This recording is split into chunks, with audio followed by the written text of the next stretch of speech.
الله أكبر الله أكبر الله أكبر لا إله إلا الله.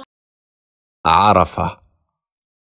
Le Hajj commence au 8e jour où nous nous rendîmes à Mina. Nous y passâmes la nuit et le lendemain, nous partîmes pour Arafah. Arafah, c'est le jour le plus important du Hajj. C'est le jour où tous les croyants implorent leur Seigneur de leur pardonner leurs péchés, mais c'est surtout le jour où Allah descend au premier ciel, puis prend ses anges à témoin qu'il pardonne à tous ceux qui sont présents ce jour-là. Plusieurs hadiths authentiques relatent l'importance de ce jour et comment dire, ce jour-là, de son commencement à sa fin, dispose d'une saveur hors du commun. Au matin, nous prîmes le quart depuis Mina vers Arafah, le cœur avenant et la langue pleine de talbiya. Une fois arrivé sur place, notre groupe prit place dans sa tente et je pris les plus vaillants d'entre eux pour une petite excursion. Nous partîmes en direction de la seule mosquée de Arafah, Masjid Namira. Cette mosquée surplombe les frontières de Arafah et avant les prières regroupées du Dahr et du Asr, un prêche y est donné et ceci depuis plus de 14 siècles. Ce jour-là, sous un soleil de plomb et la tête découverte, nous marchâmes durant 1 heure et nous ne purent arriver qu'1 heure avant le discours, pas assez tôt pour trouver une place au milieu de la mosquée. Je partis avec mon groupe chercher un endroit à l'ombre où nous pourrions nous asseoir en attendant le prêche. Je trouvais alors un petit espace vide sous une tente de fortune dans laquelle je m'installais. Là, j'étais assis à côté de gens de tous les continents du monde et de toutes nations, tous scandaient la talbiya comme un seul homme, oubliant leurs différences et divergences. Il y avait des hommes de toute origine, de toute couleur de peau,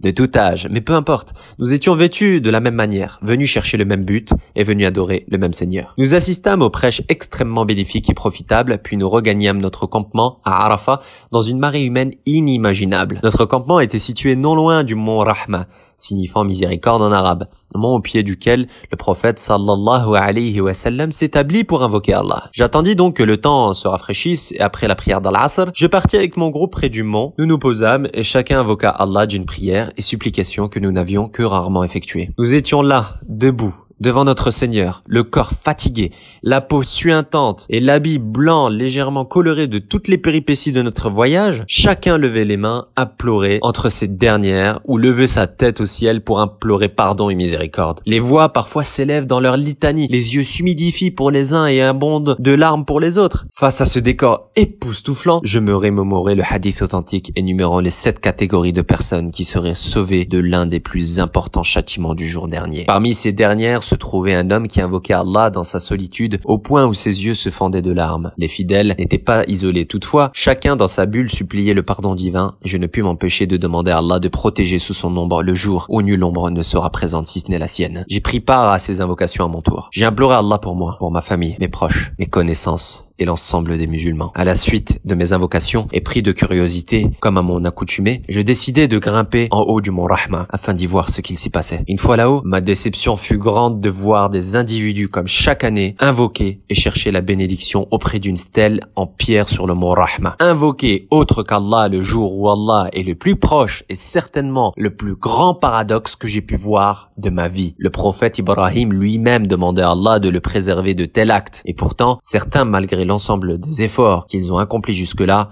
viennent les annuler avec le seul péché qu'Allah ne pardonne pas. Comme à chaque fois que je viens, je vois un jeune homme égyptien crier à tue-tête « Haram, Shirk, Jahannam » pour éveiller les consciences. À l'image des prophètes, il crie et court pour tenter de les extirper des flammes de l'enfer. Certains ne comprendront peut-être pas la pugnacité et la détermination de ce jeune homme. Pourtant, le fait d'ordonner le bien et d'interdire le mal fait partie des lois qu'Allah a ordonnées aux fidèles. C'est une obligation. Si personne ne condamne le blâmable, le mal se propagera inéluctablement. Le coucher de soleil du jour de Arafah constitue aussi un moment important et à la saveur particulière. Une sensation de légèreté et d'apaisement que les mots pourraient difficilement décrire. Un goût toutefois rapidement estompé par le départ pour Muzdalifa.